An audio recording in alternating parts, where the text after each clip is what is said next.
तुम्ही अनेक मंदिरांबद्दल ऐकले असेल, पण आज आपण ज्या मंदिराबद्दल बोलत आहोत ते 11व्या शतकात राजा मम्मब्बानी यांनी बांधले होते।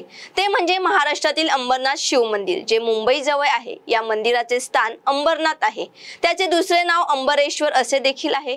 या मंदिरात शिवाची पूजा केली जाते। मंदिरात सापडलेल्या एका शिलालेखानुसार हे शिलाहट राजा मम्मब्बानी यांनी 1060 मध्ये बांधले होते। हे मंदिर पांडव वंशाचे असल्याचे स्थानिक लोक सांगतात। हे मंदिर भूतकाळातील हिंदू शिल्पकलेचे अप्रतिम उदाहरण आहे। 11व्या शतकाच्या मध्यात बांधलेल्या अंबरनाथ शिव मंदिरासारखे दुसरे मंदिर जगात नाही। गाभारा नावाच्या मुख्य सभामंडपाकडे जाण्यासाठी मंदिराला 20 पायऱ्या आहेत, ज्यामध्ये मध्यभागी एक शिवलिंग देखील आहे।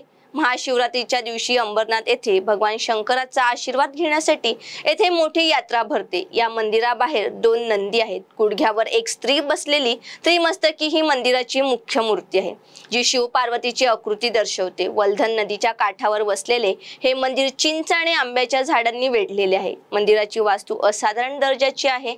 अंबरनाथ येथील हे शिव मंदिर त्याच्या विशिष्ट वास्तुकलेसाठी प्रसिद्ध आहे। तर यामागील पौराणिक कथा म्हणजे अंबरनाथचा उगम महाभारत काळापासून आहे। पौराणिक कथेनुसार पांडवांनी त्यांच्या वनवासातील सर्वात कठीण काही वर्ष अंबरनाथ येथे घालवली, जिथे त्यांनी हे जुने मंदिर एका रात्रीत मोठ्या दगडांमधून बांधले। कौरवांकडून त्यांचा सतत पाठलाग होत असल्याने त्यांना इथून पळून जावे लागले, त्यामुळे मंदिराचे काम पूर्ण होऊ शकले नाही। वर्षानुवर्ष हवामानाच्या प्रकोपाचा सामना करणारे हे मंदिर आजही तसेच उभे आहे। पांडवकालीन मंदिर म्हणून देखील या मंदिराला ओळखले जाते। अंबरनाथ शिव मंदिराजवळ अनेक नैसर्गिक चमत्कार देखील आहेत, जे त्याच्या वाढत्या लोकप्रियतेला कारणीभूत आहेत।